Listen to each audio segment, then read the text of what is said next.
তো লুলুদা জিলাপি খাবে বলে মিষ্টির দোকানে গেছে। দোকানে গিয়ে বলছে, দাদা আমারে ভালো দেখে 250 জিলাপি দেন তো।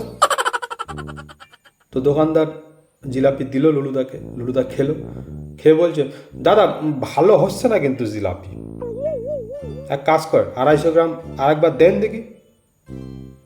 দোকানদার দিল, লুলুদা খেলো, তারপরে বলছে, দাদা ঠিকঠাক হচ্ছে না কিন্তু, ভালো হচ্ছে না জিলাপি, এক কাজ করেন আরও 250 গ্রাম দেন দেখি, খাইয়ে দেখি।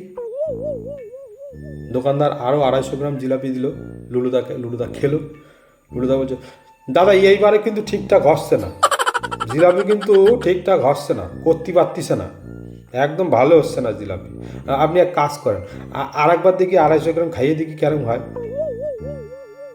দোকানদার আরও 250 গ্রাম জিলাপি দিল, লুলুদা খেলো, খেয়ে বলছে, দাদা এই ঠিকঠাক হচ্ছে না কিন্তু, একদম ঠিকঠাক হচ্ছে না, বাজে জিলাপি, যে বানাচ্ছে জিলাপি একদম বাজে বানাচ্ছে, ভালো হচ্ছে না। তো দোকানদার রেগে গিয়ে বলছে, ভালো হচ্ছে না মানে?